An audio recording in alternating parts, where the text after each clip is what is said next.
When Santa Monica Studios released God of War in 2018, we gamer guys and gals had no idea the epic that was in store for us. And I mean epic in the mythic sense of the word. The Norse mythos has been used as a source of artistic inspiration countless times, but no one has pulled it off quite like Cory Barlog and his infinitely talented team. Is God of War a perfect one-to-one recreation of the Norse mythos?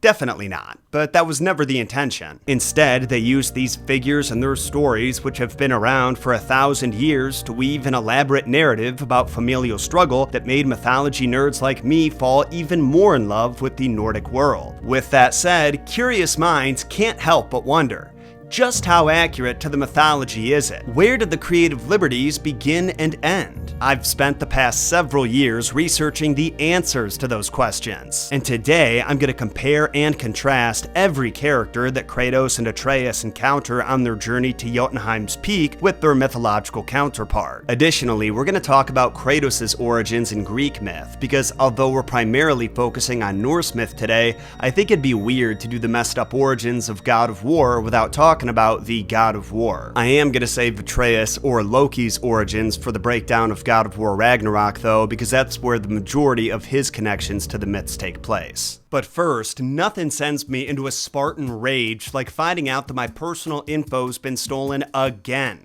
But these goddamn data brokers just don't quit. For a while there, I was getting fake approvals for these giant life insurance and car insurance payouts that I never applied for. But then I signed up for today's sponsor, Aura, and now I'm spared from spam. Aura is an all-in-one digital security service that identifies data brokers exposing your private info and submits opt-out requests on your behalf. Brokers are legally required to remove that info upon request, but they make the process nearly impossible for regular folks like you and I, so Aura handles it for you. Aura also guards you and your family from online threats you can't see, like they'll protect your credit card info and run scans for exposed passwords. The best part is, it's really easy to set up, so you don't have to worry about downloading several different apps to get things like parental controls, antivirus, VPN, password management, identity theft insurance, and more. With Aura, you get everything in one convenient place and at one affordable price. So you can either let people continue to exploit and profit off your private information, or you could go to aura.com/Jon Solo to start your 2-week free trial. That link is in the description below so you can get started right away. And speaking of starting right away,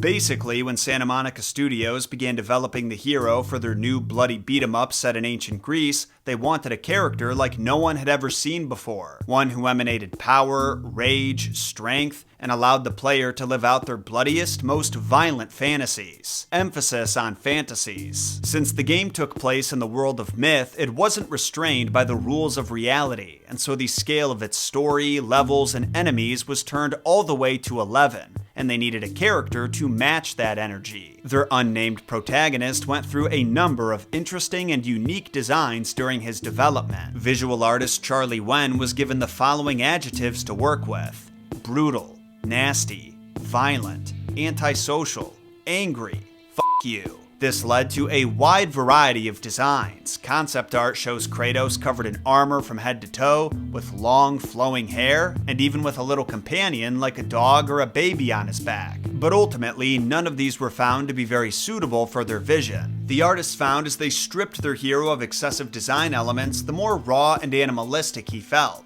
But they couldn't make him a plain Jane either, so they gave him a tattoo, a scar over his eye, some facial hair, and the angriest expression you could possibly imagine. I mean, seriously, I've never seen someone in real life look as angry as Kratos does.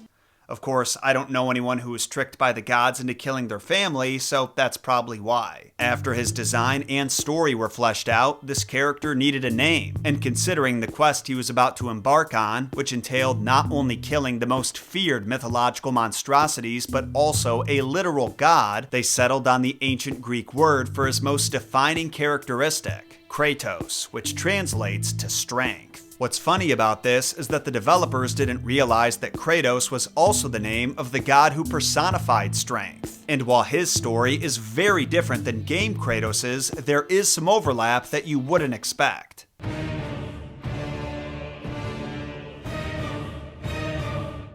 When the director of God of War 3, Stig Asmussen, was discussing how the game's Kratos shared his name with the Greek god, he called the coincidence a happy mistake, because both Kratoses act as pawns for the Olympians. Throughout the game's Greek era, we see Kratos acting out the will of Ares, Athena, Zeus, and more. Now granted, in his case, his end goal is his own personal gain. He's not doing these guys favors just because he loves them so much. I have faithfully served the gods for 10 years. When will you relieve me of these nightmares? But more often than not, the gods are manipulating him, leading him around like a donkey following a carrot on a stick. We never promised to take away your nightmares. No man, no god could ever forget the terrible deeds you have done.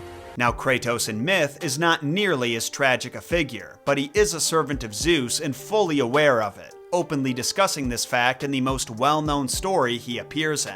The oldest written mention of Kratos we found is in the Theogony, written by Hesiod around 7th century BCE, and it's very brief. He's only mentioned in passing in a list of his siblings where we get a short biography of his family. Honestly though, I think this is one of the cooler side stories in Greek mythology that nobody really talks about. You see, at the start of the Titanomachy, the 10-year war between the Titans and Olympians for control over the cosmos, Zeus called forward all of the Titans who had been doing their own thing while Uranus and Kronos were in control. He said that any Titan who joined him in the war against Kronos would get to keep control of their domain, and any who didn't have a domain would be given one. As an added incentive, he even offered them season tickets to their domain's WNBA games, but for some reason, no one took him up on that. When the Titan Oceanos, who personified the earth-encircling river of the same name, heard this announcement, he reached out to his daughter Styx, the goddess of hatred and the underworld river that Charon ferried souls across. He advised Styx to take Zeus up on his offer. She had just had 4 children with Pallas, the Titan god of warcraft, and it was in their family's best interest to get on Zeus's good side. Sidebar, I think it would have made perfect sense for the game's Kratos to also be the son of Styx and Pallas, considering their domains are hatred and warcraft.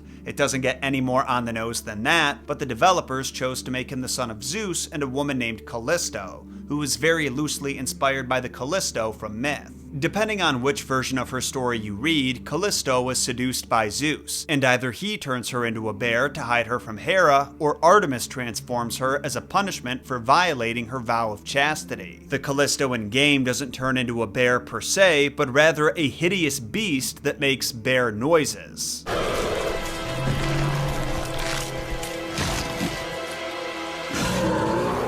Now, Kratos does have some interactions with Styx in the game, but they're limited to him just swimming through her waters, and technically I think she's just a river in the game's universe and not a goddess. Anyway, back to the myth. Styx wasted no time acting on her father's advice. She packed up her children, Nike, Victory, Bia, Force, Zelius, Glory, and Kratos, Strength, brought them to Olympus, and swore her allegiance to Zeus, the true king of the cosmos. And Zeus was so grateful for her immediate support that he made it rain rewards on her. Not only did he create a law that all sacred oaths must be sworn in her name, he allowed she and her children to live in his house on Olympus, a detail I find kind of adorable. Just imagine being one of those kids and finding out you get to move out of the underworld and into Zeus's house. I'm not trying to flex, but I can kind of relate to it because I grew up in the middle of a cornfield on the outskirts of civilization, but through some family friend connections, I got to meet Jim Carrey a few times and even stay at his house for a weekend. Yes, I'm equating Jim Carrey to a Greek god. And no, I don't think that's overreaching. Also, to clarify, I have no connections with Jim now. I haven't seen him in almost 15 years and doubt I ever will again, which is a fact I'm still trying to cope with. But hey, don't cry because it's over, right? Smile, cause it happened. Anyway, with Kratos and his siblings being raised in close proximity to Zeus, they took on important roles in his retinue. I mean, you can imagine how beneficial it was for him to have strength, force, glory, and victory on his side during the war, but even after it ended, some believe he kept them close to him. In Plato's Protagoras, he describes Prometheus stealing fire from mankind and mentions that he avoided entering Zeus's citadel because, quote, the guards of Zeus are terrible, and while he doesn't list the guards guards by name, some experts theorize he's referring to Kratos and Bia. Not everyone agrees with this, but I believe the theory stems from Kratos and Bia's roles in a play called Prometheus Bound by Aeschylus, where they enforce Zeus's divine orders. In the play's opening scene, Kratos, Bia, and Hephaestus, the god of craftsmanship, are taking Prometheus to a remote location in the mountains where he'll be chained to a rock and have his liver devoured by an eagle. Daily. This was to be his punishment for stealing fire for mankind, something that Hephaestus didn't think warranted such a cruel fate, and he made his thoughts known to the group. Hephaestus laments over the suffering Prometheus will be enduring, mentioning how sharp the rock is and how cold it is up in the mountains, and Kratos berates him for his sympathy, saying that feeling all of this pity and guilt is a pointless waste of time if he's just going to follow Zeus's orders anyway. He says, "You fear the wrath of Zeus more than you fear the consequences of following his orders, and to stop wasting your labor at an unprofitable task," which is a line I can absolutely imagine the game's Kratos saying. As you can see, Myth Kratos' story may not have a lot in common with the game. I mean, in some cases, they're complete opposites. Like here we have Kratos encouraging the punishment of Prometheus, meanwhile in the game, he actually frees Prometheus. Granted, he kills him in the process, but that's what Prometheus wanted. However, as characters, they have similar attitudes and behave similarly. They both enforce the law of Olympus, although the game's Kratos eventually turns against them, and neither of them waste their time lamenting over fates they can't change. Some of you might argue that's all game Kratos does, because throughout the entirety of the Greek era, he's constantly talking about his past mistakes and regrets and the cruel life the fates have spun for him. By the gods, what have I become? But he is not just pointlessly whining about wanting to change the past. He simply wants his sins forgiven and for his guilt to go away, and is actively working toward achieving those goals. And if I am able to do this, to kill a god, then the visions, they will end? Then, when he realizes this isn't possible, he burns Olympus to the ground. Back to the myth, after Kratos bullies Hephaestus into doing what needs to be done, he gives him instructions to bind Prometheus in the most painful way possible. First, by nailing Prometheus's hands to the rock, then by driving a steel wedge through his chest, and finally by chaining his legs with unbreakable adamant to immobilize him. After this, all the characters exit the stage except Kratos, who mocks the Titan, saying he's unworthy of his name.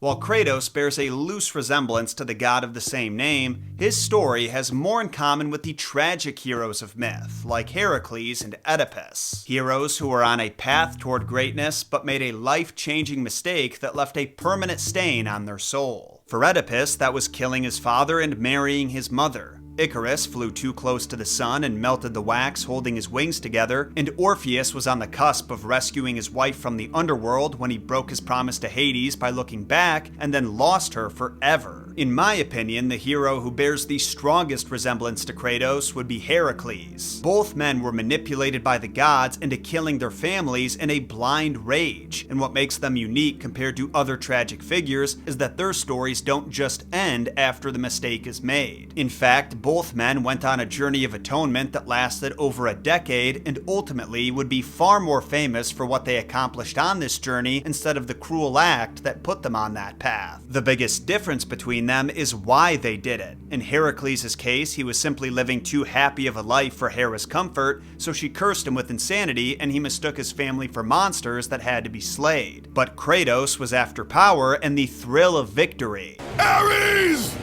Destroy my enemies, and my life is yours.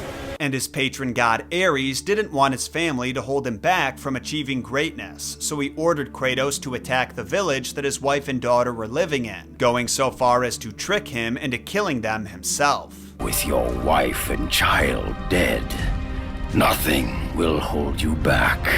After this, their ashes would be forever embedded into his skin, lightening his complexion and earning him the epithet, the Ghost of Sparta. But it's not until he slaughters the Olympians and completely destroys Greece that he leaves his homeland, wanders through Egypt for a while, and ultimately ends up in the Nordic lands. Here, he meets and falls in love with a Jotun woman named Laufey, but she tragically passes away, leaving Kratos to raise their son Atreus on his own. And here's where the next adventure begins.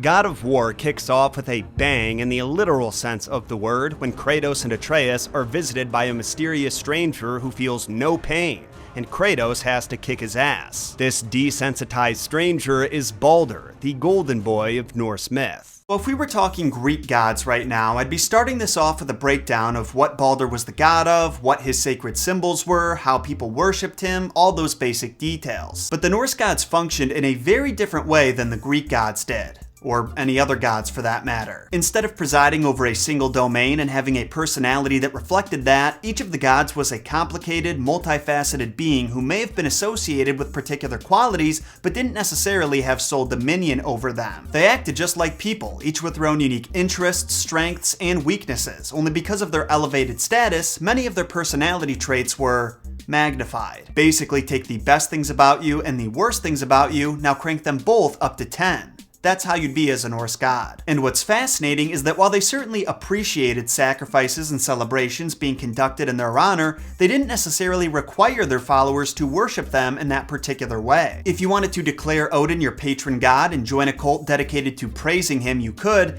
but all you really had to do was live your life with a recognition and appreciation for the roles they played in shaping the world and the events that happen on it. Anyway, when it comes to Baldur, according to our primary resources for Norse mythology, the Prose Edda by Snorri Sturluson and the Poetic Edda, he was a pretty special guy. If you've seen my episode about the Norse creation story, then you might remember the way the Prose Edda breaks down the Norse mythos is through a dialogue between Gangleri, who is King Gylfi in disguise, and Odin, who disguised himself as 3 kings named High, Just as High, and Third. Gangleri asks them about the creation of the world, about the Aesir gods, all that stuff, and it's from them that we learn about Baldur. They describe him as the second son of Odin by Frigg. They say he's the best of the Aesir and all things praise him. He was so beautiful and fair that he literally glowed, and he was so wise that when he made a judgment, no one disagreed with it. We also know that his wife is the goddess Nanna. Although she only appears in the myth about his death, like her husband, she's associated with love, joy, and peace. Together, they had a son named Forseti. He took after his role model parents and is considered the god of justice and reconciliation. Now, while there aren't any records about how Baldur's most dedicated followers worshipped him, there is a 1300s book called Frithiof Saga, which takes place in the 8th century and mentions both a cult and temple that were established in his honor. We do have to take this with a massive grain of salt though, because Viking sagas like this one had roots in reality, but they were heavily embellished by the time they were written down. So the specific cult and temple that were mentioned may have never really existed, but the fact that they were mentioned at all indicates that others may have. Now those are the basics of Baldur, who is nothing but good and pure, but I hope you're not getting too attached to the guy because we're about to spend a lot of time talking about his death.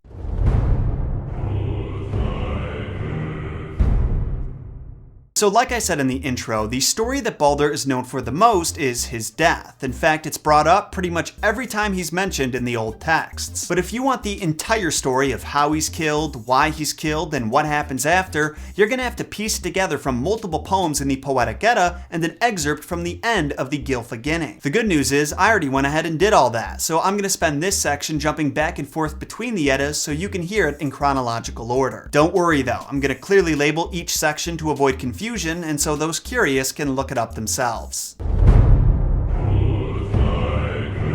So the poem that starts this whole thing off is Baldur's Draumar, or Baldur's Dreams, and it picks up when the Aesir get together to discuss, you guessed it, Baldur's recurring dreams. In these dreams, or should I say nightmares, he would see himself dead and the end of the world commencing soon after, and because in Norse culture dreams were prophetic, this was concerning to the other Aesir. The Allfather himself needed answers, so he rode his 8-legged steed Sleipnir into the deepest parts of hell, where he resurrected a wise Jotun woman who could help him. After lying about his identity, he asks the woman who is going to kill Baldur, and she answers his blind brother Hod, whose name is actually pronounced Hothur if you're not butchering it like the the American pig that I am. Next, he asks who will avenge his death, and she answers that Odin will impregnate a princess named Rind with a son named Vali, and he'll kill Hod only a day after he's born. Before Odin can gain any more information though, the wise woman realizes who he is, and because Jotuns generally weren't fans of Odin, she refuses to help him anymore and returns to the land of the dead.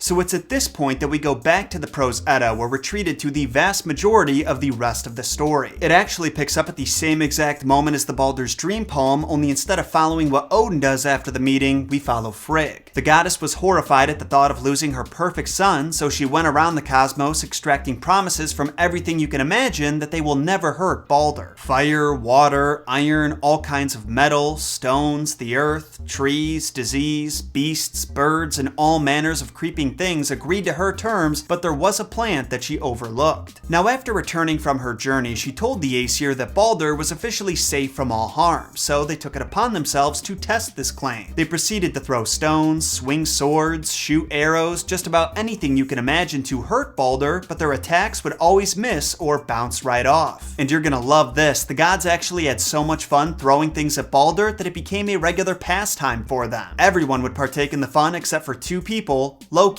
and Hod. Now, Loki is basically the equivalent of the emo cousin at the family reunion who takes anyone enjoying themselves as a personal insult, so he was going to find a way to ruin the gods' good time. Disguising himself as an old woman, he struck up a conversation with Frigg and learned that the only thing she didn't get an oath from was a little shrub called mistletoe, and to this day, experts still don't know why. In the story, she claims it was too young to extract an oath from, but this is a religious text, so you'd think there would be some significance or symbolism to it. Anyway, immediately after this, Loki travels west of Valhalla, where the mistletoe grows, plucks some, and molds it into either a dart or a spear. Then he returns to where the Aesir are gathered and approaches the blind Hod, who's bummed out that he can't partake in the activities because of his condition. Loki tells him not to worry, says he has just the thing, then hands him the dart and tees him up. Immediately after Hod threw the dart, he knew something was wrong though, because the Aesir, who loved Baldur unconditionally, all went completely silent at the exact same time. Then Hod learned what happened. The dart he threw pierced Baldur's heart and killed him instantly, leaving everyone in a state of shock. They were heartbroken and furious, but couldn't take their revenge on him while gathered in holy peace, so it had to wait for another time. Meanwhile, Frigg offered her love, favor, and fortune to anyone who would go to Helheim and ask its ruler, the goddess Hel, to let Baldur come back to the land of the living. This is when Hermod the Nimble is introduced. Depending on the translation, I've seen him called both Odin's boy and Odin's swain, which means lover. He volunteers to go to Hel, knowing full well there's a chance he may never come back, and ride Sleipnir into the abyss. Now, while he's off doing that, the Aesir hold a funeral for Baldur that's attended by just about everyone from Valkyries to frost giants, and it's a pretty depressing affair. For one, when they brought out his corpse, his wife Nanna either immediately died of sadness or threw herself on the funeral pyre. Then, when they put his corpse on his ship called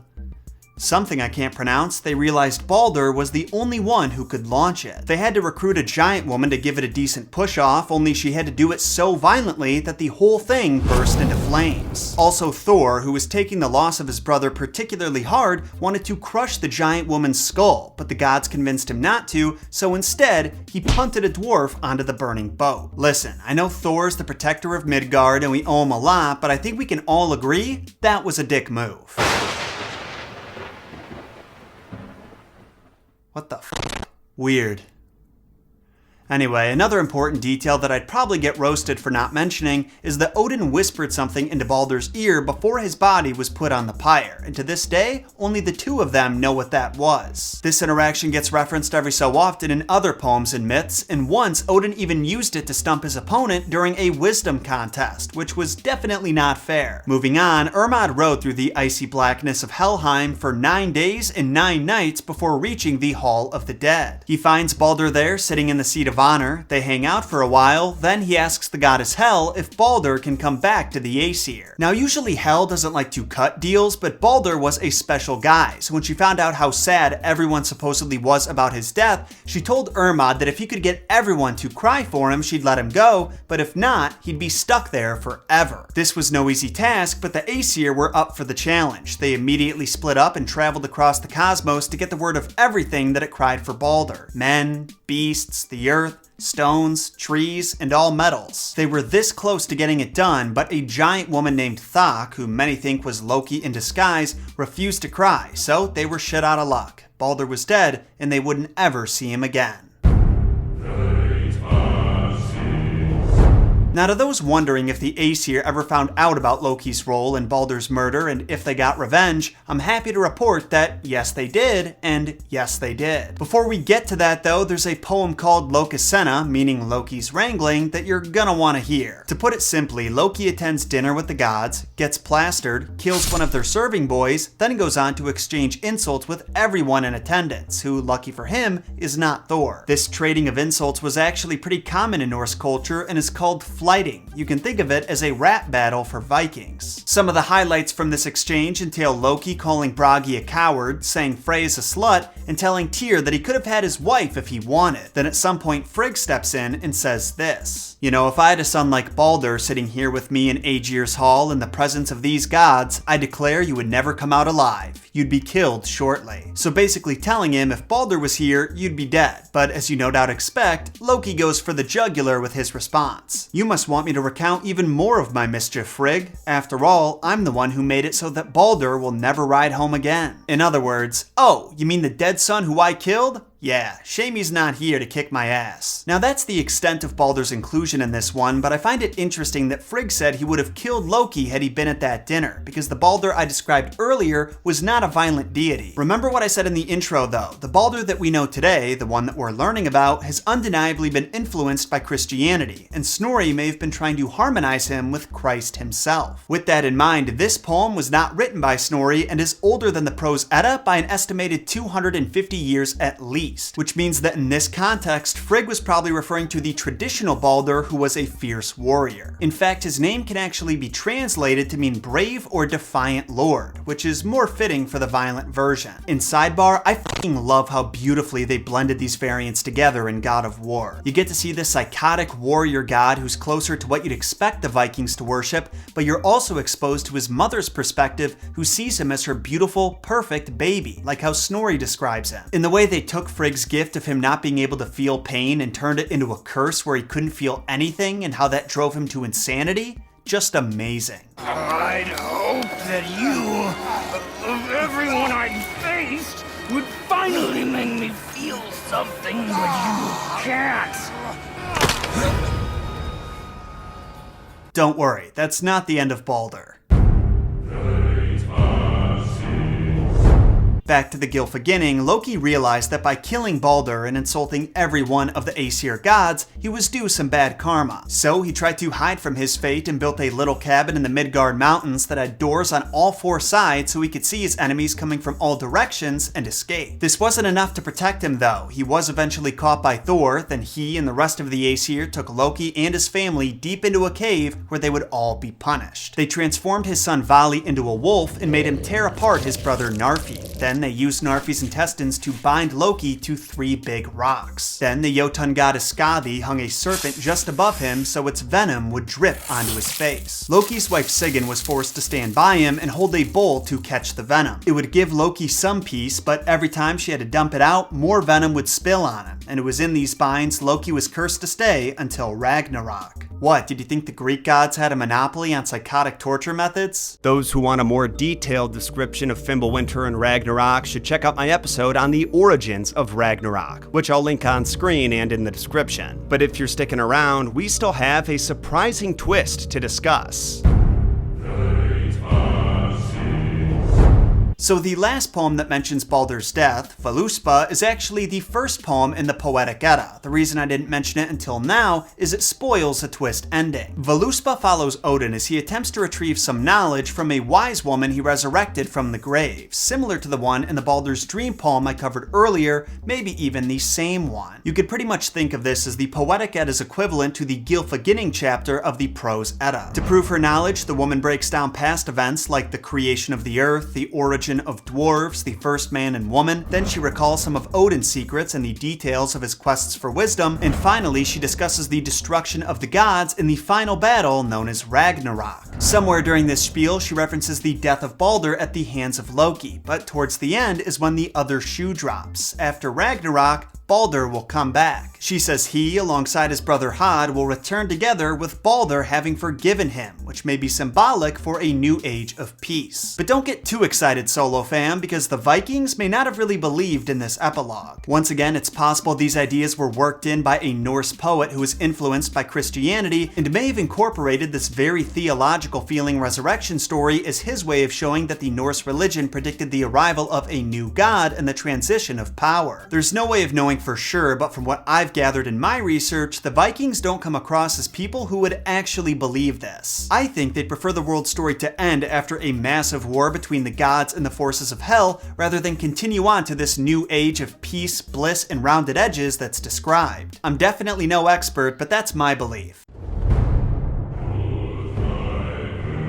So at this point, there may be a few of you wondering when I'm going to talk about the warrior Baldur that's supposedly closer to how the Vikings saw him, and I'm happy to say that time has finally come. The following story, written by Saxo Grammaticus over 100 years before the Prose Edda, tells a slightly more rationalized tale of Baldur's death. In this telling, he's a great warrior named Balderus who's fallen in love with Nanna, a princess who, to put it simply, isn't interested. Instead, she marries her foster brother Hothrus, the equivalent of Hod or Hothur, which leads Balderus, Odin, and Thor to go to war against his armies. And you might be surprised to hear this, but the gods actually lose their first few battles. Eventually, Balderus starts stacking W's, but the whole ordeal takes such a toll on him that he gets progressively weaker as time goes on. One night, Hothrus runs into Balderus, and it's just the two of them on the country road, so they decide to settle the matter like gentlemen and 1v1 each other on Rust. It turns out Hothrus was a skilled fighter though, and to Balderus' surprise, he had come into possession of the one weapon that could hurt him, a sword named Mistletoe. Between his superior skills in weaponry and Balderus' weakened state, Hothrus made short work of the demigod, who succumbs to his wounds 3 days later. But don't worry, boys and girls, just like in the Prose Edda, Odin gets his revenge. After deceiving a princess named Rind into having sex with him, she gives birth to a son named Bo, the rationalized equivalent of Vali. He wages war against Hothrus and wins, but unlike Vali, is killed in the process. So what does all this have to do with everything we've been talking about today? I'll be honest, I'm not totally sure, but it's gotta be connected somehow. Is it possible it's a more accurate version of Baldur's death according to the Vikings? Maybe, then again maybe not, because it's not the only rationalized version out there. Here's the deal, at the end of the day, even the experts are puzzled by this shit. So if you were hoping to get answers from a YouTuber with no formal education on the subject, you're gonna be sorely disappointed. But now it's time to discuss Kratos' support squad, the ones who keep his weapons sharp and his gear in good shape, Brok and Sindri.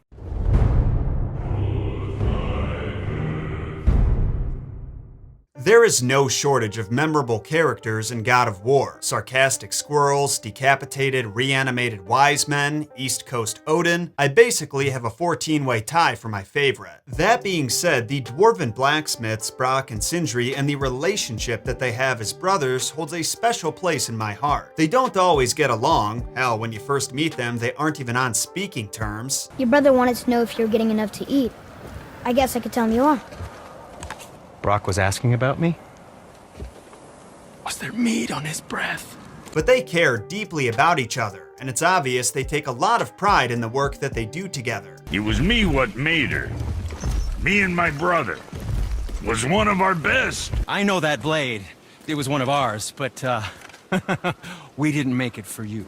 But in my opinion, the most fascinating part of Brok and Sindri's inclusion in the game is that there's actually very little written about them in our Old Norse resources. In fact, there's only one myth that mentions them at all, but you've got to give credit where it's due. The events that take place in that lone myth, including the forging of a certain weapon, have a tremendous influence on the rest of the stories in the Eddas, and the developers captured this phenomenon perfectly in their adaptation, while including some clever references to lesser-known parts of the Norse mythos.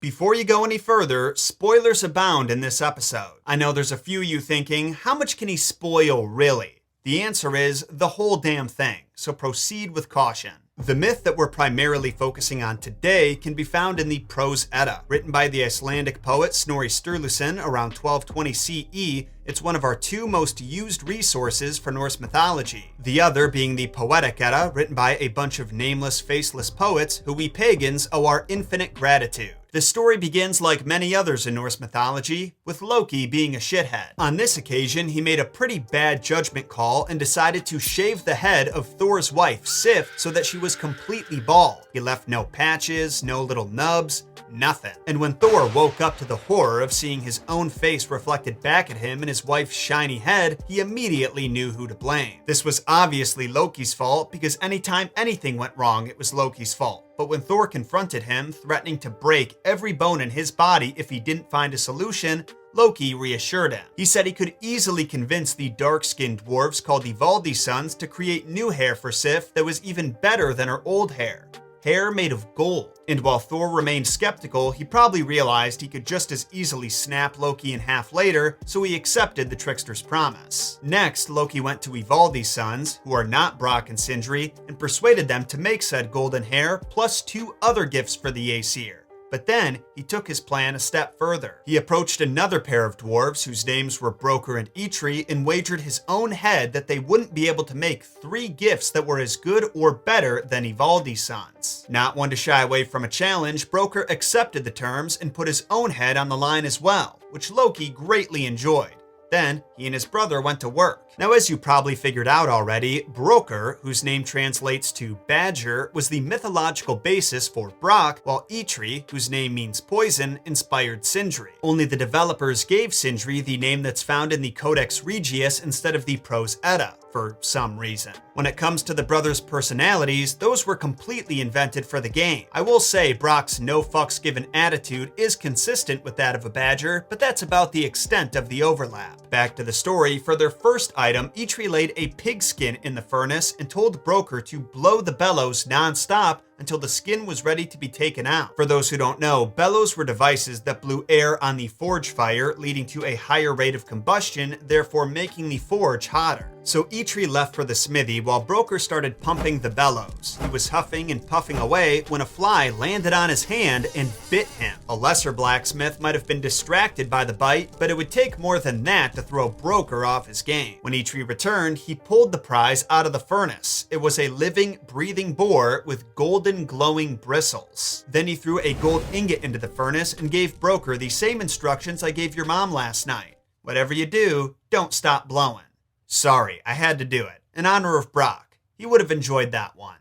Once again, he left for the smithy, and once again, Broker did as he was told. But this time, that same strangely persistent fly bit him on the neck. Nevertheless, he kept his rhythm going, and when Eitri came back, he pulled a small gold ring out of the furnace. For their final entry, Eitri had something special prepared, and he told Broker that if he messed it up, this whole endeavor would have been for nothing. Also, he reminded him that his head might get chopped off. The dwarves get back to work, and the fly came around again, almost as if it was trying to sabotage the blacksmith. It landed between his eyes and bit him so hard on the eyelid that he started bleeding. Broker had no choice but to stop bellowing for a second just to wipe the blood from his eyes, but that was enough to do damage on what was supposed to be their masterpiece. Either there wasn't enough time for a do-over, or they just didn't think it was worth it, because soon after, Broker and Eitri went to Asgard to pit their 3 prizes against those made by Ivaldi's sons, which were presented by Loki. Now, we've got to give Ivaldi's boys credit where it's due. They made some pretty incredible gear. Odin was given a razor-sharp spear called Gungnir, which would never miss its mark. Freyr received Skithblathnir, a ship that was always blessed with fair winds and could be folded up like a napkin for easy storage. And then there was Sif. Thor placed the radiant gold wig on her smooth, shiny head, and in a matter of moments, it had tripled its original length. Not only was her new hair more beautiful than before, she now had more of it than ever. In her eyes, this wig was the best gift of them all, but Broker and Eitri still had to present their gifts. To Odin, they gave the gold ring called Draupnir, which was enchanted to produce 8 new gold rings every 9th night. Freyr was given the boar. Its name was Golenbursty, and it could run through the air and sea as fast as any horse could on land, and its bristles always provided light, even in the darkest of places. Last, but certainly not least, was their imperfect prize, the hammer Mjolnir. They presented it to Thor and told him it can never be damaged no matter how hard he swings it. It'll always return regardless of how far he throws it, and it could shrink down so he could hide it anywhere on his person and get it through airport security. The hammer's only flaw was its handle. It was way too short. at least according to Eitri. The Aesir actually took no issue with the handle, and because the hammer provided the greatest defense against the giants, it was declared the best gift of all. Broker and Eitri won the contest fair and square, which meant that Loki owed them his head, but he wasn't going to make it easy for them to collect. After his attempts to pay off the dwarves proved pointless, he straight up tried to run away. Despite wearing magic shoes that allowed him to run on the air and sea, it didn't take Thor long to catch up to Loki and bring him back. Then, the restrained Loki argued there was a loophole in their agreement. He said that he only owed Broker his head, not his neck. So Broker was welcome to claim his prize, but damaging his neck at all would be a violation. Although Broker really wanted to chop Loki's head off, he admitted that the terms were the terms. And instead, he chose to sew Loki's mouth shut, a decision the Aesir greatly appreciated. So that is the one and only story that Broker and Eitri appear in. But as you can now see, I wasn't lying when I said it had a huge impact on the Norse mythos. The sweet, sweet loot the gods are given in this myth becomes some of their most iconic attributes. Sif's hair, Odin's spear, Thor's motherfucking hammer. Those gifts put a lot of events into motion, as did the gifts Brok and Sindri made in God of War.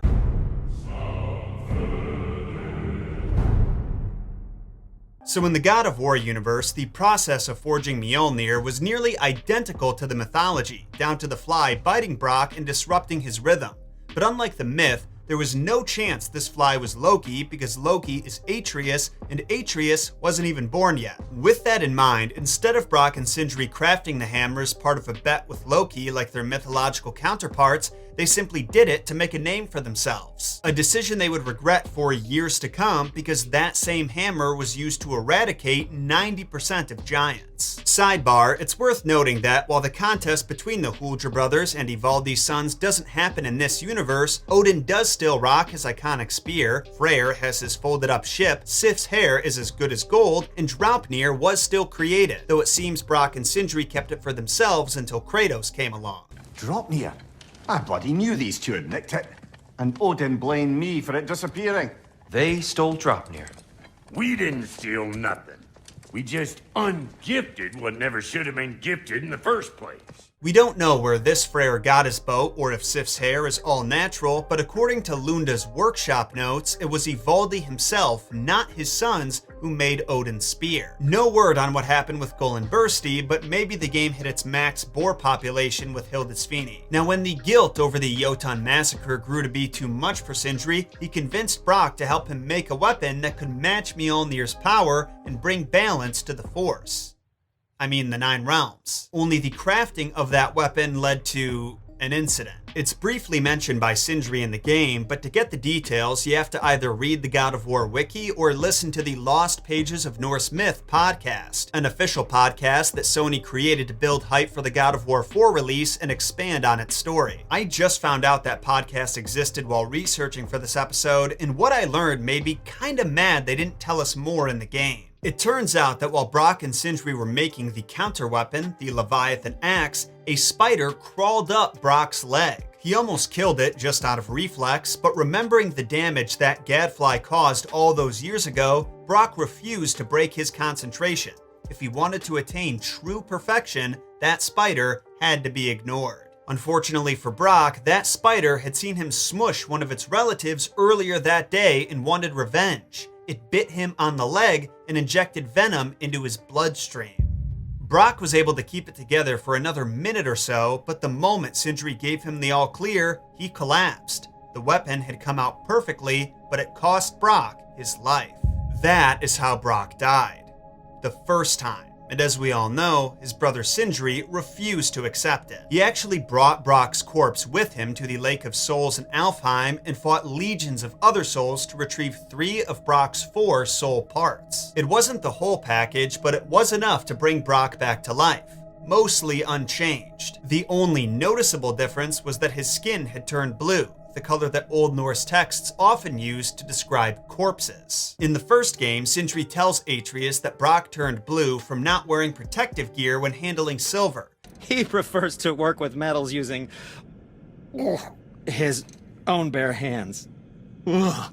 No gloves. Says it's the only way he can hear what it wants to be. Touch enough raw silver and it changes your skin irreparably. And while this is a real phenomenon, as evidenced by Paul Carson, it was a total fabrication. Regardless of how it happened though, Brok didn't seem to mind. He just went back to his blacksmithing business as if nothing had changed, and eventually they would give the Leviathan axe to a giantess named Laufey, who would use it to defend her people from Thor as best she could, and ultimately pass it on to her husband Kratos after she died.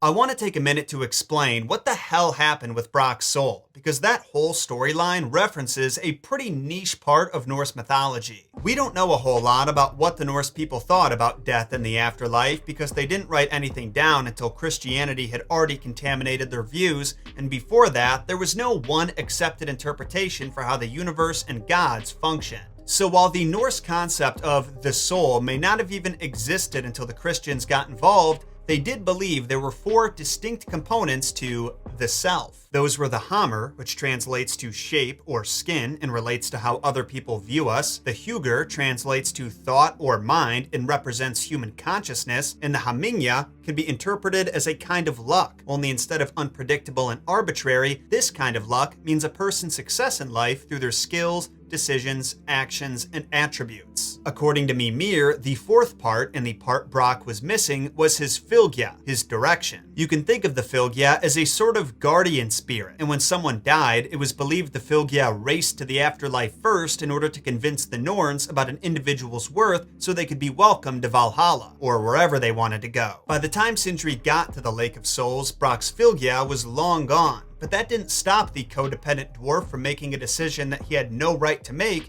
and bringing him back. A part of Brok's soul being missing is the reason that the lady, a mermaid craftsman who might be inspired by the mermaid who gave King Arthur the infamous Excalibur, doesn't acknowledge him once when forging the Draupnir spear. And it's this interaction that causes Brok to realize that Sindri had been lying to him all these years.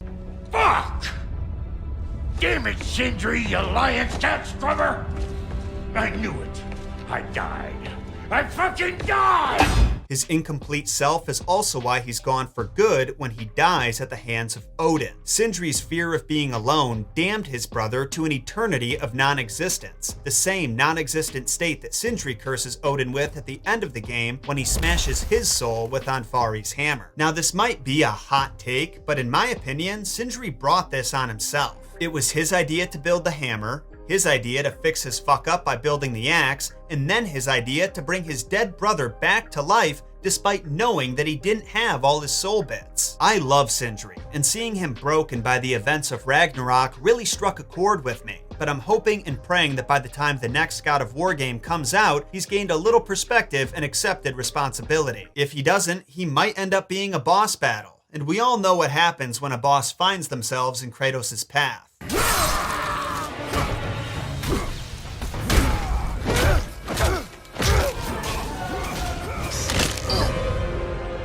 Then again, the next game might feature a somewhat reformed Kratos, so there's a good chance we'll just talk it out in group therapy. Speaking of therapy, our next subject could really use it after what they've been through.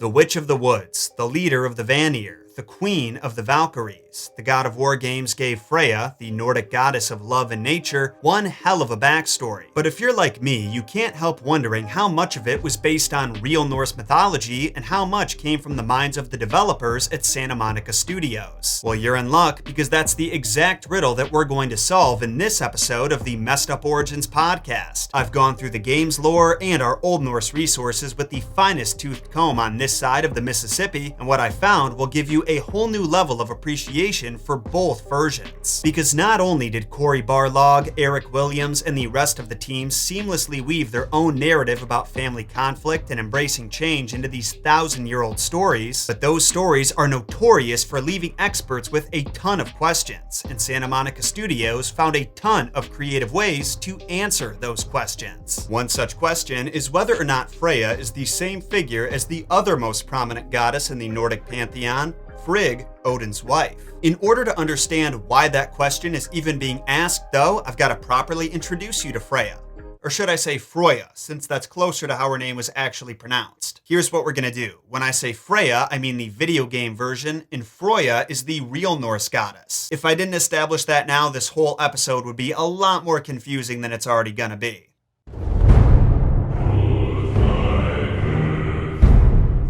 So a little about Freyja. The Nords associated her with love, beauty, fertility, a form of magic called Seether, which Freyja also uses in the game, and war. She rides on a chariot pulled by two cats, which I choose to believe are named Daniel and Leroy, is a fan of love songs, no, I'm not joking, and is often shown wearing a dazzling necklace called Brisingamen. One thing that makes Freyja different than most of the Norse deities we've talked about on the show is she was originally a Vanir goddess. For those who don't know, the Norse pantheon was made up of two different kinds of gods, the Vanir and the Aesir. There really isn't much difference between them, but in our Old Norse resources, the Vanir are more nature-oriented, while the Aesir are described as militant and orderly, though there are exceptions on both sides. The reason this is important is because of the Aesir-Vanir War. Before the godly tribes had come together to form a single pantheon for us Midgardians to worship, they waged a series of battles against each other, only to find that they were pretty evenly matched. Exhausted from fighting and with no end to the war in sight, the tribes came together and agreed to a peace treaty in the form of a hostage exchange. The Aesir would send two of their wisest members, Honir and Mímir, to Vanaheim, while the Vanir sent Freyja, her brother Freyr, and her father Njordr over to Asgard. For those wondering about her mother, she's never mentioned, though some believe she's the goddess Nerthus. God of War took a similar approach with her family, only in their universe, Nerthus was killed during the war by Thor's sons, Magni and Modi. Then Mímir brokered a peace between the warring tribes by proposing a marriage between Freyja and Odin. One distinct and depressing difference with this version, though, is that her father and brother remain in Vanaheim and misinterpret Freyja's marriage to Odin as a betrayal against her people. Anyway, that exchange is how Freyja became an honorary member of the Aesir, after which she married a god named Othar and they had two daughters, Gersemi and Nos, who's described as so beautiful that the Old Norse words for treasure and jewel come from her name. We don't know much about Othar because he's rarely mentioned in the texts, but the things that we do know bear a strong resemblance to Odin. For instance, Othar's name can be translated to mean mad, and there's no denying that Odin is a mad god. The dude literally offed himself for a week to get some extra wisdom. Also, the Prose Edda says that when Othar goes far away, that Freyja cries tears of red gold for him, and wandering away from home is one of Odin's favorite hobbies. I'm telling you, that dude loves nothing more than to dress up like an old man and slink around the 9 realms causing trouble. Let's just say that Freyja wasn't married to Odin though. She did still have a partnership with him. They each claimed ownership over half the souls of warriors who died in battle, and Freyja always got first dibs. Ethereal warrior women, known as Valkyries, escorted Odin's chosen dead to his famous hall Valhalla, and Freyjas are brought to a meadow known as Folkvanger, though experts like Jackson Crawford have suggested theories that those are actually the same place. Freyja's role as chooser of the slain is one of the many reasons that experts believe her to be a Valkyrie. There's also the matter of her falcon suit, a feather cloak which gives her the ability to fly. Loki borrows the cloak in the famous Thrymskvida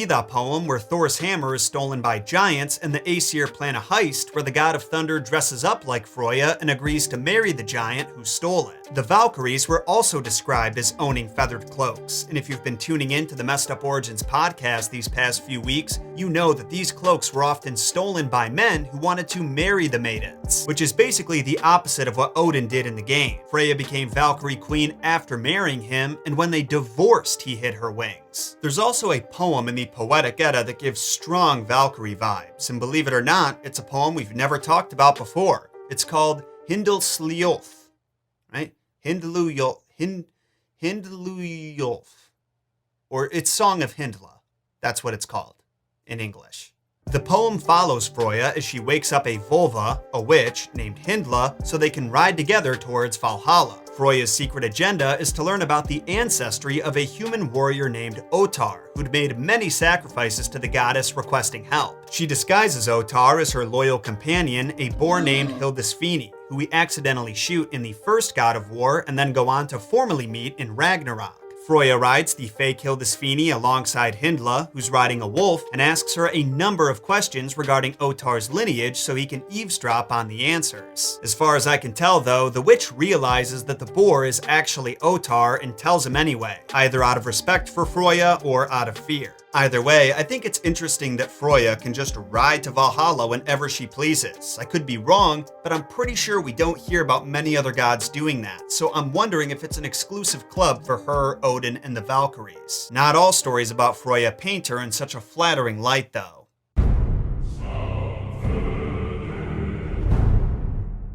Now, I don't want to disappoint the Freyja fans watching, but a lot of the myths that she's featured in portray her as what I like to call a loose goose. Almost every time she's mentioned, someone's either requesting her hand in marriage or throwing one of her past relationships in her face. And it sounds like there's been a lot of them. Granted, it's not her fault that so many giants wanted to marry her. There was the one who stole Thor's hammer, the other who challenged Thor to a duel, and another one who offered to build new walls for Asgard if he could take Freyja, the sun, and the moon back with him to Jotunheim. But remember how I mentioned her necklace, Brisingamen? Yeah, the story of how she got it might make you see Freyja in a whole new light. In the saga of Olaf Tryggvason, which describes the life of a 10th century Norwegian king, we're told that Freyja was a concubine to Odin and one day found 4 dwarves who were skilled in craftsmanship. She saw them making a beautiful necklace and offered to buy it from them. But the dwarves said they'd only sell it if they could each spend a night with her, and she agreed. Loki goes on to rat her out to Odin, so Odin has Loki steal the necklace, then tells Freyja that she can only get it back if she makes 2 kings fight, die, and rise again, so they fight endlessly until a true Christian defeats them. Wait, what? True Christian? Why would Odin give a single Sleipnir shit about a true Christian? It turns out he didn't. This saga was actually transcribed by Christian monks, and if you're a longtime viewer of the show, you know that transcribers and translators have never been able to stop themselves from putting their own ideological spin on what they produce. The leaders of the Christian cult were not fans of empowering women and likely wanted to tarnish the way the world viewed a strong goddess like Freyja. As a result, most Norse experts consider this portrayal of Freyja as an inauthentic smear campaign. But you might recall another myth about Freyja's necklace being stolen by Loki. Yeah, either this story and the Christian propaganda are connected somehow, or Loki just really wanted that necklace. In a poem called Huldra, Freyja wakes up to find her necklace is missing and recruits Heimdall to help her track it down. We only have fragments of the poem, so I'm sad to say we don't know all the juicy details about their investigation, but the poem does say that Heimdall and Loki fought in the form of seals, that Heimdall won, and that he returned the necklace to Freyja. Look, I think the boss fight against Heimdall was pretty fucking awesome, but could you imagine, just for a second, if they decided to incorporate the seal fight somehow? Yes, they might have had to design completely new seal physics, but I'm just saying. Missed opportunity, man. Now, I'm willing to admit that the stories I've shared with you so far aren't that saucy. The giant's obsession with Freyja is just because she's really hot, and the story with the dwarves, well, even if it is true, at least they weren't at the same time. The accusations against Freyja get a lot more intense in a poem called Lokasenna, which you can think of as Loki's roast of the gods. The trickster gets absolutely belligerent at dinner and straight up murders one of the waiters in front of everybody, so the gods kick him out, only for him to return moments later and spill all the tea. But this wasn't just any tea, it was tea mixed with venom, bleach, and a little bit of piss. He wanted to embarrass everyone at that feast as much as he embarrassed himself, and after he and Odin went back and forth, calling each other sissies and man whores, Odin's wife Frigg stepped in to say that the past should stay in the past, to which Loki responds by calling her a skank. Upon hearing that, Freyja steps in. Evidently, she's separate from Frigg in this telling. Or the change in the name that she's called reflects her embodying different aspects of her godliness. She tells Loki that he's crazy to make an enemy out of Frigg because she knows everyone's fates, and Loki accuses Freyja of playing the whore with every god and every elf who sits in this hall. Loki goes so far as to bring up the time Freyja was caught sleeping with her brother, and as if that wasn't bad enough, he also says that the moment they busted her, she farted. It's up to you if you want to believe it or not, but I'm leaning towards it being true because after that, Freyja's father steps in and says that sleeping with your sibling isn't as shameful as Loki's sissy behavior. Loki has a response for everyone though. He says, "Shut up, Njord. The only reason you're saying that is because she's the product of you sleeping with your sister." so I guess incest runs in the family. If you want to know where the rest of the poem goes, watch my video on Tyr, then Heimdall, then Sif, then Thor. At this point, we've practically covered the whole thing, it's just broken into small chunks. But as fun as it is to discuss the sexual escapades of the Almighty, those aren't the stories they chose to utilize in God of War. There was no circle button minigame with Freyja. Instead, they incorporated the myth of Frigg's son Baldur and his death by mistletoe, a plant that she never expected could be capable of such evil.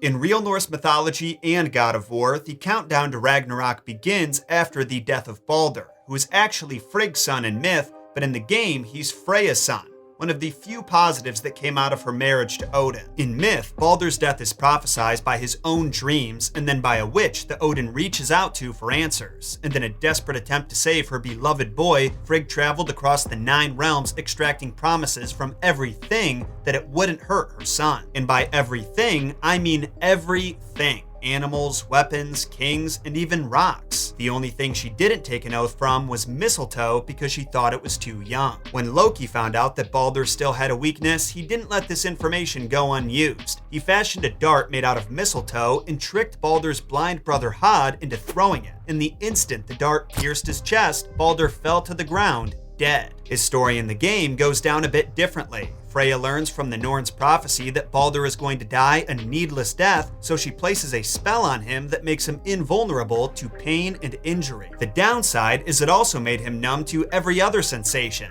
and over time that lack of feeling drove him insane. Following the theme of accidental mistletoe impalement, at the end of the first game, Baldur punches Atreus, or should I say Loki, in the chest, and the mistletoe arrow that was keeping his quiver together pierces Baldur's hand, breaking the curse and allowing him to feel once more. He's pretty happy about this development, but is still pissed at Freyja for the life she deprived him of and refuses to let the past die. Instead, he wants his mother to die, which Kratos can't let happen, so he breaks Baldur's neck, and mere moments later, Fimbulwinter begins. The death of her son leaves Freyja broken and angry. She spends the first act of the next game trying to take revenge on Kratos for his crime of saving her life, but he refuses to fight back, and ultimately she sees that he's not her true enemy. Odin is, and together they take their revenge against the Allfather during Ragnarok. Now, some people might be confused about why exactly the developers chose to give Freyja a story that originally came from a myth about Frigg, so I thought this would be the best time to fully answer the question we've been edging up against this whole time: were Freyja and Frigg the same goddess? According to the God of War games, the answer is yes, and the confusion surrounding the two identities is a byproduct of Odin's manipulation and lies. In this case, Frigg was actually the pet name he had given her while they were married. It means love. Sounds endearing at first, but when Odin let it slip that he was a psychotic control freak who wanted to use Freyja's Seether magic to try and survive Ragnarok, she decided to leave him, which he took real personally and made sure that going forward, Frigg was the one credited with all of Freyja's accomplishments. This caused beings across all the 9 realms to think that Freyja was nothing more than Odin's side piece who never did anything good for anybody, while his mysterious, never seen by anyone wife, Frigg, was deserving of all their praise and gratitude. I think it's a pretty genius way of working in real-world theories about them being the same goddess, but what evidence are those theories based on? Well, let's continue following this theme of names. Frigg and Freyja come from 2 different root words meaning love and lady, so it's possible that at one point she was called Freyja Frigg, or Lady Love, and Freyja was just a title. Furthermore, the Prozetta specifically says that it's from Freyja's name that women of birth and wealth are given the title Frur, which means lady,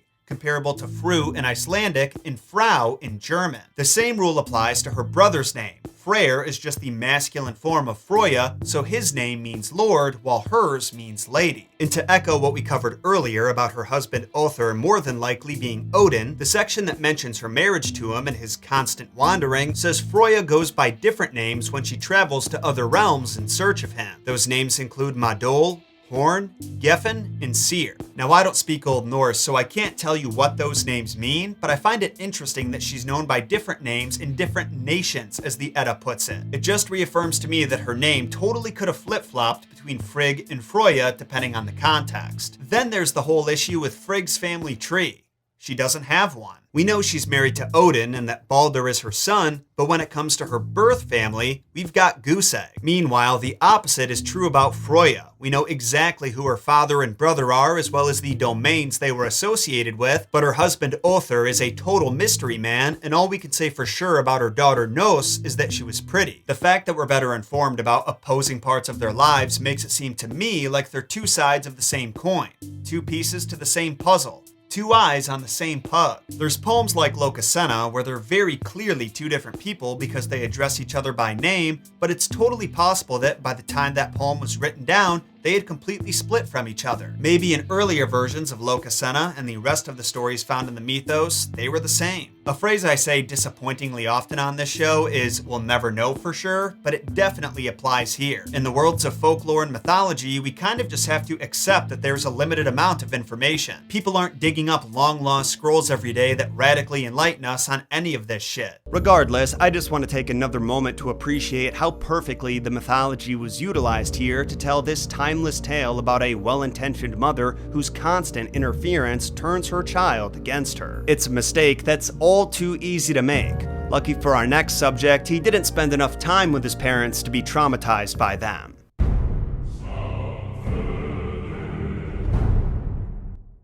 As we've established, the Aesir were not happy to learn that Loki had been siring children without their knowledge, and by sticking it to a giant no less. So in true Aesir fashion, they completely overreacted by banishing each of them. Jörmungandr, whose name translates to huge or mighty monster, was tossed haphazardly into the deep sea that surrounds all lands. While this decision allowed the Aesir to put off dealing with Jörmungandr for now, residing in the ocean allowed him to eat as much of whatever he wanted, and the unrestrained serpent was allowed to grow to his full potential. He came to be so large that he could encircle the entire earth and bite the end of his own tail. Then, from that point onward, he earned himself another terrifying epithet, Midgard Sormr, which roughly translates to Midgard Serpent.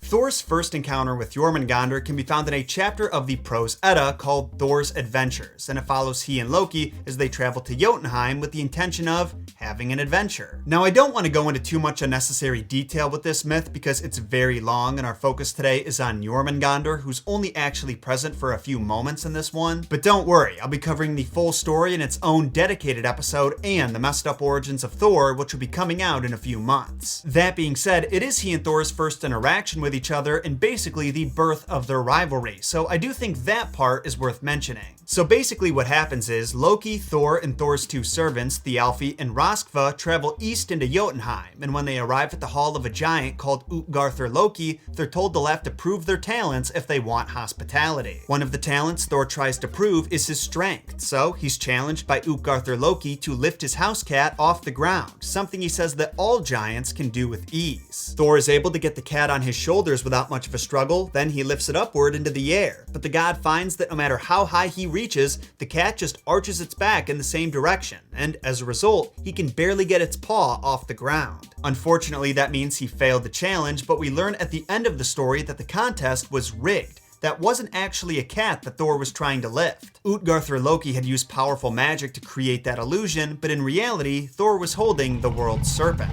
In fact, when the cat's paw was no longer on the ground, Utgarthur Loki and his boys got a little freaked out because for the first time since it matured, the world's serpent couldn't reach its own tail. Now, even though Thor was happy to learn that he wasn't too weak to pick up a cat, he was still furious about being tricked, so he immediately grabbed hold of Mjolnir and swung it right at Utgarthur Loki's face. Much to his frustration though, by the time he would have made contact, the giant had already vanished into thin air, so the trio had no choice but to return to Asgard with their heads hanging in defeat. Now, our next story, which is about Thor's second and final encounter with Jörmungandr before they fight at Ragnarök, can go down in one of two ways depending on the source. If you pick up where we left off last section and continue reading the Prose Edda, you'll learn that being tricked by the giants left a bad taste in Thor's mouth, and he wanted to have another adventure right away to cleanse his palate. However, the poetic version of the story, called Heimskvida, which translates to Hymir's poem, has a completely different setup. It opens with the Aesir gods returning from a hunting expedition expedition and desperately wanting something to drink. They use blood magic to learn that the giant Aegir, who personifies the sea, has a big collection of cauldrons, so Thor heads over to his abode and orders him to make them some brew. Now Aegir doesn't appreciate being bossed around like that, so to make Thor earn it, he tells him he has to find a big enough cauldron to satisfy the Aesir's thirst. The gods didn't know where they could find such a cauldron, but Tyr, the Norse god of war, pulls Thor aside and tells him that his father, Mímir the Wise, has a huge cauldron that's a mile deep, and they can borrow it if they play a few tricks. So Tyr and Thor promptly left Asgard, dropped off Thor's goats at a lava giant named Egil's house, and traveled to the east of Olivigar near the end of the sky, where Mímir lived. Interestingly, in the Prose Edda's version, Thor travels to Hymir's alone, there's no mention of a cauldron, and the giant's relation to Tyr is never acknowledged, though we can safely assume that it still applies. Back to the Poetic Edda, the first person the pair encounters in Hymir's house is Tyr's grandmother, who's described as ugly with 900 heads. In steep contrast to her was Tyr's mother, who was said to be golden with a pretty face. When daytime turns to evening, Tyr's mother orders him and Thor to hide under a cauldron because Mímir, his father, hates guests, and when he finds out that Thor, the infamous giant slayer, is in his own home, he's going to be furious. Again, this detail is exclusive to the poem. When Mímir returns and learns they have guests, he starts stomping around the house, splitting beams of wood, flipping tables, smashing pots and cauldrons alike to try and find where they're hiding, but eventually he wears himself out, and Tyr and Thor are safe to reveal themselves. After greeting them with as little enthusiasm as he can muster, Mímir reluctantly orders for 3 bulls to be killed for their dinner, and Thor, ever the polite guest, eats 2 of them whole, leaving Tyr, his mother, and his father to split the last one 3 ways. Naturally, Mímir was pissed about this and realized that Thor would be an expensive guest to feed, so he says they should go fishing. This is in contrast to the Prose Edda, where Thor suggests the idea himself, likely because he wants to redeem his failed attempt to lift Jörmungandr by fishing him out of the sea. I'm happy to say that what happens next can be found in both versions though. Thor asks if he can borrow some bait, and Mímir tells him to go find his own in the cattle field. Now it's likely that Mímir wanted Thor to go searching through cow shit to find some big juicy maggots he can find, but that just wasn't Thor's style. Instead, he walked right up to the biggest bull he could find, grabbed hold of its horns, and twisted its head off. Then, when he brought the head to Mímir, the giant looked at it for a minute, let out a deep sigh, and said, "That was my favorite bull. And here I thought there was no way you could do more damage outside than you did inside." If only Mímir knew what was in store though. He rowed the boat out to sea and caught 2 whales on 1 hook and figured that'd be enough to get them through the next few days. But Thor had his own agenda. The mighty god cast out his own bait, and not long after, who else would bite it but Jörmungandr. Now the prose version of the story goes into a bit more detail about Thor's struggle to reel in his big catch. See, after that hook sunk into the roof of his mouth, Jörmungandr realized he had been tricked and pulled the line so hard that it almost sent Thor flying out of the boat. But the god caught himself on the gunwale in the nick of time, and now he was pissed. He stomped on the floor of the boat so hard that his foot actually broke through the bottom of it, forcing him to stand on the ocean floor, which funnily enough is a scene that's been depicted in some of the oldest Viking art we found, which shows you how long the story was part of their culture. Next, Thor gives his fishing line a powerful yank upward and pulls the serpent's head out of the water, and as he laid his eyes into the monstrous beasts for the very first time, it spit venom directly into his face. The god could feel his skin slowly burning away layer by layer, but his rage and hatred for the serpent allowed him to power through. Instead of wiping the venom away, he grabbed hold of his hammer and swung it down with all of his might. Now what happens next depends on what version of the story you read. In the Poetic Edda, Thor's mighty hammer crashes into the skull of Jörmungandr, causing his body to go stiff and sink back into the sea. But the Prose Edda isn't quite as climactic. In that version, before Thor can swing his hammer down, the terrified Mímir reaches out with his knife and cuts the fishing line, setting the world serpent free. As you would expect, the short-tempered Thor is immediately pissed about this, and to pay Mímir back for his intervention, he delivers a solid right hook that sends the giant falling backward into the ocean. Then the god just wades back to shore, and this version of the story ends. The poem continues on for a while, but none of what's left has anything to do with Jörmungandr, so I'm gonna keep it simple. After making their way back to Hymir's house, the giant tells Thor that rowing a boat and pulling up a fish mean nothing. To prove his strength, he must break his chalice. So Thor does what he's told, by smashing it on Hymir's head. Naturally, Hymir is annoyed about his plan backfiring and losing his favorite drinking glass in the process, but he seems to realize that fighting Thor would not be a good idea right now, so he tells him to just take the cauldron they came for and get the fuck out. The games aren't over yet though, because a few hours after Thor and Tyr started their journey home, they noticed that Hymir and an army of lava giants were chasing them down. You might think the two would be worried about this, but remember, it's Thor and the god of war, neither of whom are strangers to violence, so they take out their weapons and kill the giants with relative ease. Unfortunately, the poem doesn't clarify what happens to Hymir specifically, but I don't think it's a bold assumption to say that his fate was similar to the armies that he brought with him. After that distraction was dealt with, the duo picked up Thor's hammer from the lava giants, delivered their shiny new cauldron to Aegir's Hall, and from that point onward, the gods would go there to drink good beer every winter's day.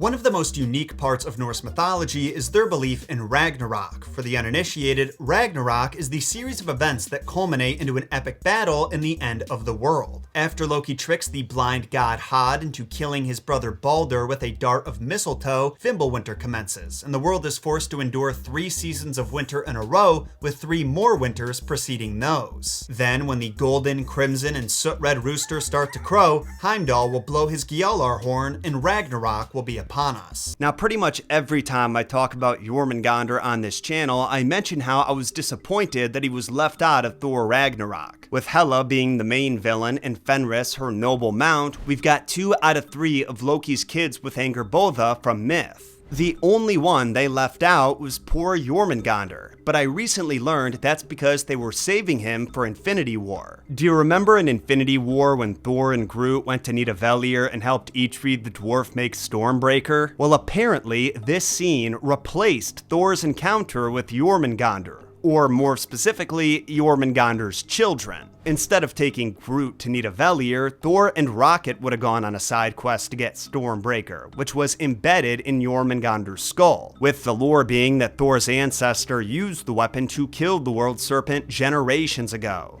Then the two would have had to fight their way through giant serpent babies to escape. Now personally, I actually really like the weapon forging scene with Eitri, and I'm happy that character is his own little nod to the mythology. But I'm just not going to get over not seeing Thor fight the serpent on the big screen.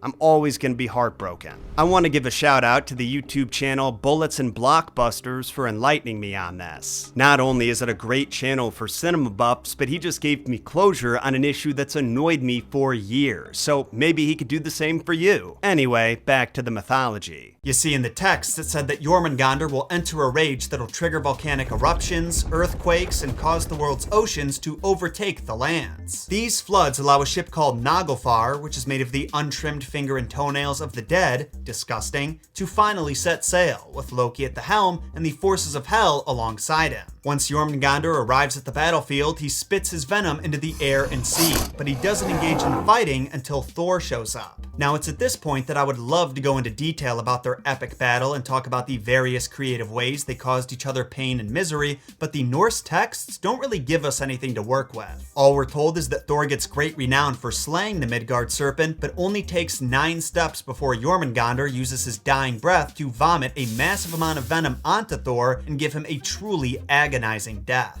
So that is how their great rivalry ends, a stalemate, and while that wouldn't normally be very satisfying, for some reason it just seems fitting for a Norse myth. That being said, I do like the creative twist they put on their rivalry in God of War. It's basically the opposite of the mythos where instead of learning why Thor hates the serpent, we learn the serpent hates Thor and Odin because of how many of his fellow giants they've massacred.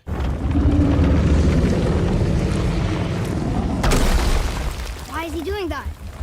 Odin had that statue made in honor of Thor, and seeing as the world serpent absolutely abhors the fat dauber, he was probably sick of looking at it.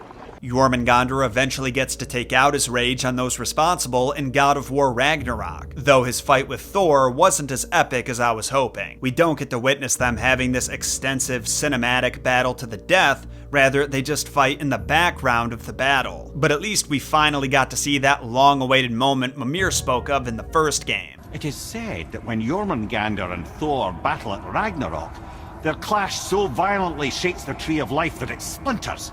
casting the serpent backward through time, even before his own birth. What? That is madness.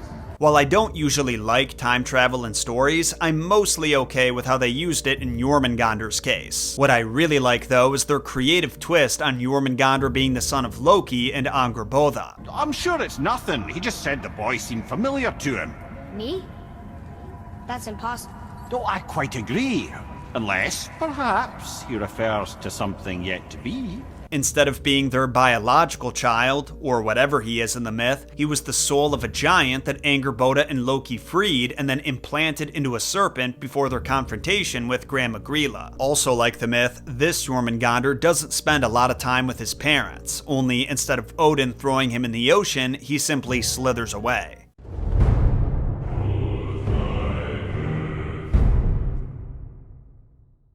Who are you? Me?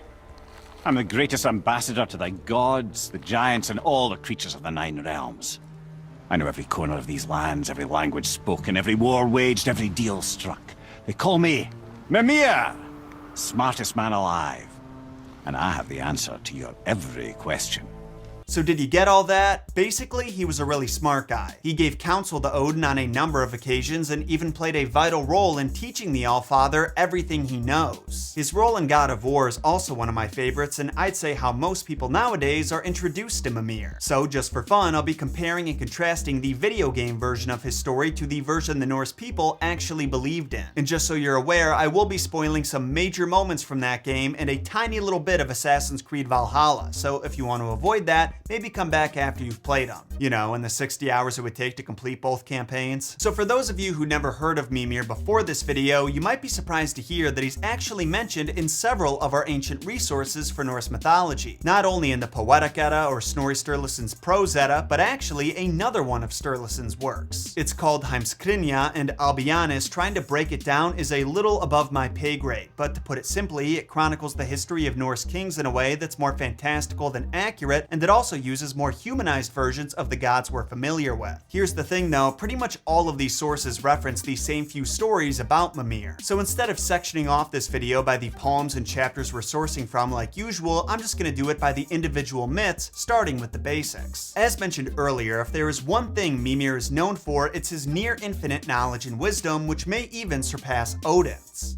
Yeah, I said it. His name, Mímir, or as they say it in God of War, Mímir, is generally accepted to mean remember or memory, which are both pretty obvious references to his vast knowledge. And if you're already sick of hearing me say the words wisdom and knowledge, this is going to be a long video. But if you're wondering how Mímir got to be so fucking smart, I do have the answer for you. See, my man's home base is by a well of water called Mímis Brunner, which literally translates to Mímir's well. It's located under one of the three roots of Yggdrasil, the world tree, specifically the one that connects to Jotunheim, the land of the giants, where the primordial plane of Ginnungagap once resided. The water inside the well isn't your typical water either. It's actually filled with knowledge and wisdom. Mímir drinks from it every day using what's called the Gjallar horn, and with every swig he understands more about the cosmos. Unfortunately, we don't know how Mímir discovered this well or why he was allowed to make it his home base, but we do know that he has full authority over who gets to ingest its contents, and that's because of a myth involving he and Odin. Sadly, there's no complete version of the story, so the details are a little lacking, but it is referenced in both of the Eddas. Basically what happened was, Odin was in search of knowledge, like always, and traveled to Mímir's well to request a little sippy sip of his brain juice. But Mímir knew that blessing the overly ambitious Allfather with the wisdom it contained would have some serious consequences for the Nine Realms, both good and bad, so he insisted that he be given something of equal or greater value in exchange. Knowing that Odin had the ability to see far and wide, he requested one of his eyes as a trade. To his surprise, Odin didn't even flinch at the proposition. He didn't ask if he was serious or even try to negotiate for something less valuable like his appendix. He simply cut his eye out of his head and gave it to Mímir, who placed it in the well where it infused with the water. Then he gave Odin the drinking horn that was filled with the wisdom he sought. Even knowing how dangerous of a being Odin is, it's pretty hardcore that Mímir would request something like that from his nephew, don't you think? Wait, Did you just say nephew? Does that mean that Mímir is Odin's uncle? Potentially, yeah. We don't know for sure, but there's a line in a poem called Havamal that says Odin learned 9 magic songs from his mother Bestla's brother, who remains nameless, so some theorize this may be a reference to the knowledge Odin gained from Mímir's well. It's also because of this that we don't know if Mímir is a giant or an Aesir god. If he is indeed Bestla's brother, then he'd be a giant, but if not, well, his role in the Aesir-Vanir War, which we'll talk about next section, would seem to imply he's an Aesir. The way God of War gets around making this distinction is by making him another form of being entirely, a fae from European folklore. Mímir talks about his roots, pun intended, in God of War Ragnarok and its Valhalla DLC. The Norns, the Norse fates, call Mímir by his old name, Puck, and while completing Valhalla's trials, Mímir talks about his time serving Oberon, king of the fairies. Now, when most people hear this, they immediately and rightfully assume that Mímir was inspired by a character from Shakespeare's A Midsummer Night's Dream,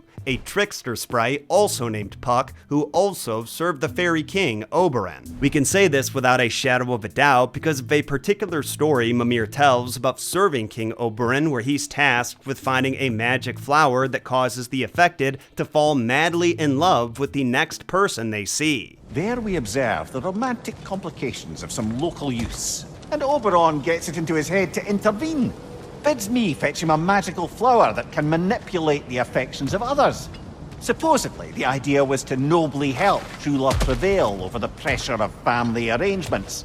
But what he really wanted was to use the flower to torment his own wife. This is taken directly from the plot of Shakespeare's play. But I do want to mention that Puck and Oberon were actually well-known figures in English and Celtic folklore and literature before Shakespeare wrote about them. Folk tales about troublemaking wood sprites like Mímir mentions he was friends with were shared as advice and as warnings to those looking to befriend the fairy folk or simply avoid making them angry. And Oberon's first appearance in writing has been traced to an epic French poem from the 13th century called Juan of Bordeaux. Shakespeare totally deserves the credit for these figures' worldwide fame and continued relevance in pop culture, but he was no doubt inspired by the myths and folk tales that the English and Celts had been telling each other for centuries. Anyway, Mímir says that eventually his king got tired of his antics and forced him to leave his homeland, which is how he ultimately ended up in Odin's service. But I've got to tell you about the way their version of the eye sacrifice goes down because I just love it so much. Instead of Odin seeking out Mímir, it was the other way around, and Mímir was trying to impress the Allfather so he could get a job as his counselor. The questionable way he went about doing this was by giving him what he claimed was wisdom water, but was actually just water laced with enough mystic mushrooms to make a god see visions. And whatever Odin saw while he was tripping balls made him try to gouge out his own eyes. Luckily, Mímir was able to stop him before he could finish the job, then after Odin calmed down, convinced him the eye was a sacrifice for a higher form of sight to be bestowed. Or at least he thought he convinced him. As you can see in the game, things don't go well between he and the Allfather. Not only did Odin go on to take one of Mimir's eyes as revenge, but he imprisoned him inside an indestructible tree at the highest peak in Midgard, where he tortured him every single day for 109 years. That's 39,785 days in total. I know that's just the video game version, but never underestimate a god's ability to hold a grudge. Now, I know that Assassin's Creed Valhalla also has their own reimagining of Odin's sacrifice.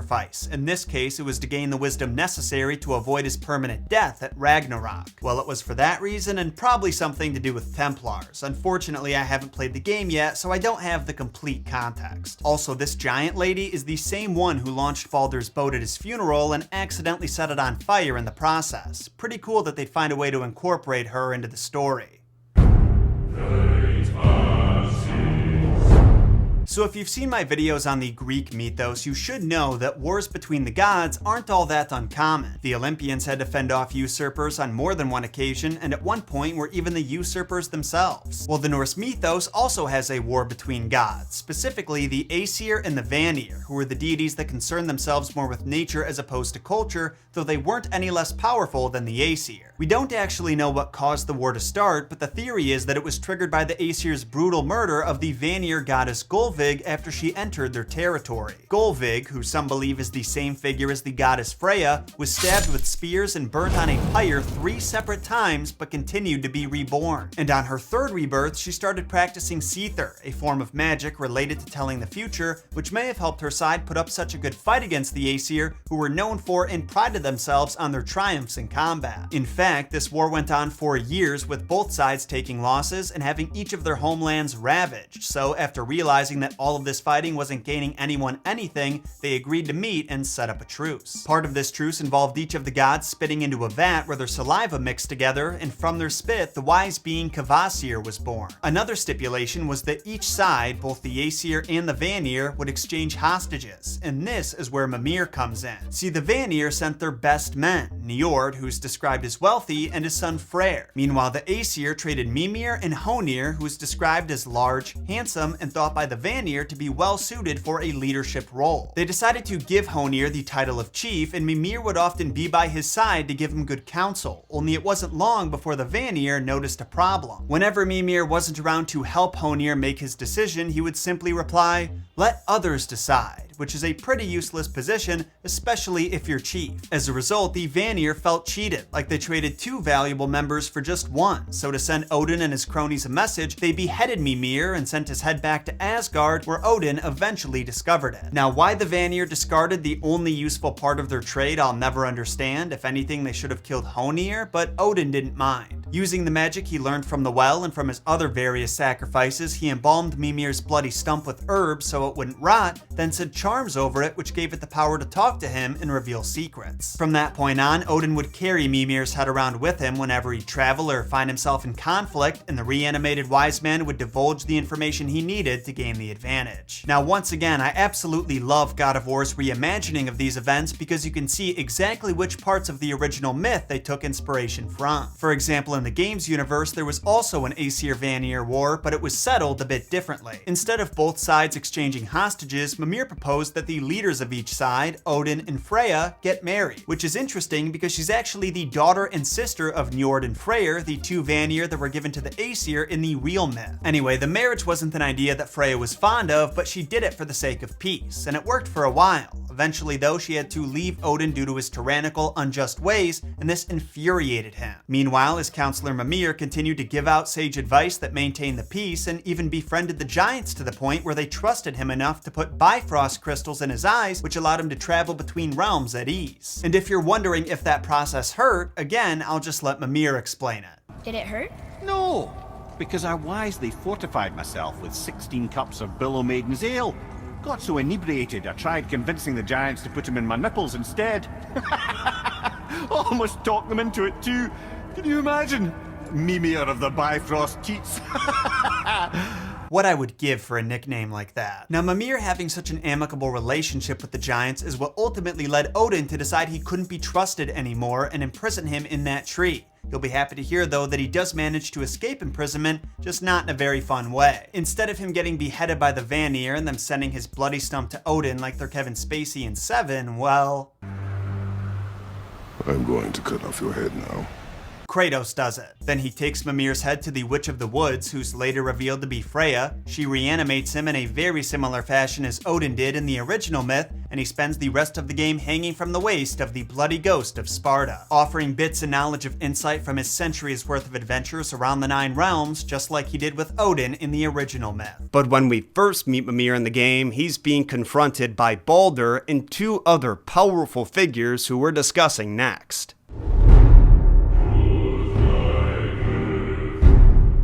Alright, I'll be honest with you, Mímir said it best when he called Magni and Modi, what was it, worthless wankers? So take your questions, take your threats, take these 2 worthless wankers and piss off! And that insult carries some weight coming from the smartest man alive. Don't get me wrong, they were Aesir gods, which made them powerful, menacing combatants that had the skills and strength necessary to slaughter dangerous enemies. But if you were to paint a mental portrait using every scrap of info that we've uncovered about them in the Old Norse texts, that portrait would not only be incomplete, it would hardly have started. Yet still, Cory Barlog and the team of geniuses at Santa Monica Studios were able to use what little info we have about the brothers and feature them as fully fleshed out, believable characters in 2018's God of War, complete with strengths, weaknesses, and a complicated family history. Speaking of, let's talk about the lineage of Magni and Modi, whose names mean mighty and wrath respectively. The game actually did a great job honoring their family trees. In the game and the mythology, they are both sons of Thor, but we only know Magni's mother, a giantess named Jarnsaxa. Fun fact, Jarnsaxa is also listed as one of Heimdall's 9 mothers, so he and Magni are technically half-brothers. Or probably less than half because of the whole 9 mothers thing. We unfortunately have no record of who Modi's mom is though. She could be a Jotun, an Aesir, or maybe even one of the Vanir goddesses. Whatever the answer is, I like how Magni's mother being a giant in myth led to the game designers making him quite a bit larger in size than his brother. Another unique but potentially accurate design choice was the game versions of Magni and Modi taking after their dear old daddy and using their weapons to harness the power of lightning. Magni with his sword and Modi with his mace and shield. Full disclosure, there is no mention of the brothers having these abilities or weapons in our Old Norse resources, but it's not a far leap to assume they would be in a similar realm as Thor. Now, fans of the game will remember that Modi is often considered the lesser of Thor's 2 sons, but what you may not have known is that the explanation that Mímir gives for why that is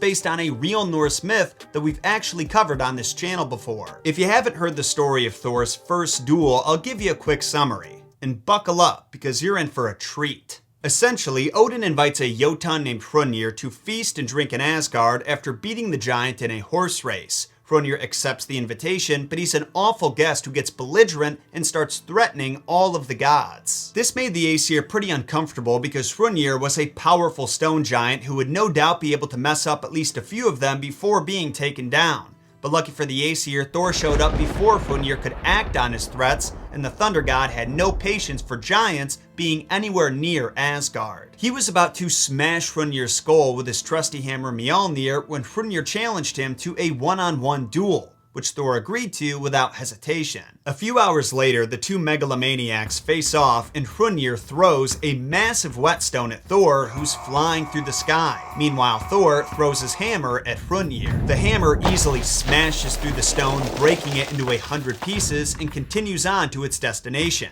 Hrungnir's skull, which also breaks into 100 pieces. For an instant, it seemed to the spectators that Thor's first duel was going to be a flawless victory. But they would be wrong. Mere moments after Mjolnir blew apart the whetstone, shrapnel blasted Thor in the face, disorienting him and impaling his skull. He fell from the sky with a mighty crash, and before he could recover himself, the overgrown corpse of his opponent fell on top of him, pinning him to the ground. Normally, Thor would have no trouble pushing the giant's body off of him, but the mead he drank in preparation for the fight and the blunt force trauma to his head left him basically useless. To make matters worse, none of the Aesir who tried to help were strong enough to move Hrungnir's body, even when they worked as a team. This is where Thor's son Magni comes in. He was only 3 days old at the time and no taller than a shrub, some might say, but he easily lifted the corpse off his father, which Thor repaid him for by giving him Hrungnir's famously fast horse, Goldfaxi. So that is the story you would find if you looked in the Skaldskaparmal chapter of the Prose Edda, but the God of War creators put an oh-so-subtle spin on the event to add some layers to Magni and Modi's relationship and to spice up the story with some good old family drama. Because according to our reanimated companion Mímir, it wasn't just Magni who lifted the giant's body. Mímir was the only one to notice that Modi was also there and did just as much to help free his father, only he was never given any credit because Magni was the blonder of the two and all of the spectators' eyes went directly to him. And while nobody but myself was looking, they flipped over Hrungnir's corpse and freed their father. Magni, being the blonder, got all the credit, and Modi remained bitter about it from that day to the end. Now, I realize there are some viewers out there who absolutely despise any changes that are made to the Norse myths, but personally, I thought that was a pretty clever and original way of tying the ancient story to the game, and pretty low impact as far as Norse canon is concerned. Though I can't say the same for Magni and Modi being killed in the game, because that is just not supposed to happen. See, in the original mythos, the end of the world, known as Ragnarök, is followed by a period of regeneration, and most of the gods don't live to see that regeneration. Thor is killed when the world serpent vomits poison all over him, Loki and Heimdall slaughter each other, Odin is devoured by the giant old Fenrir. Basically, the Aesir's entire starting lineup is completely eliminated. When the War of All Wars is over and the dust finally settles, only a few gods are left standing, and two of them are Magni and Modi, who are said to inherit Thor's hammer. Now, to be fair, I'm pretty sure this exact scenario is prophesied in the God of War universe, because when Modi sees his brother take an axe to the face, he's in complete disbelief. Not only did he think that he and his brother were immortal, he thought they would live on to inherit his father's hammer, evidenced by him stating that now everyone will only think he got it because Magni is dead. I earned that fucking hammer! But now, everyone's gonna think I only got it because Magni's gone. It'll be a joke! But as fans of the game know, Modi doesn't inherit it either. Thor takes out his rage over Magni's death on Modi and leaves him too weak to defend himself against a bloodthirsty and arrogant Atreus who casually finishes him off with a stab to the neck. That's what I said to your mother, right before I gave it to her.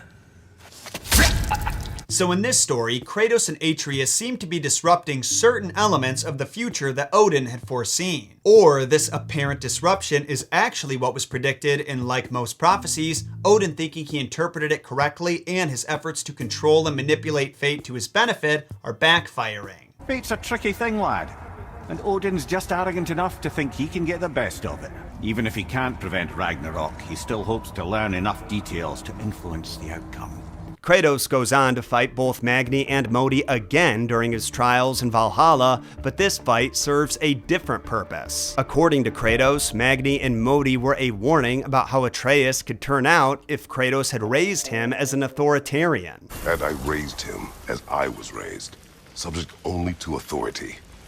Perhaps his fate would have been no better than theirs.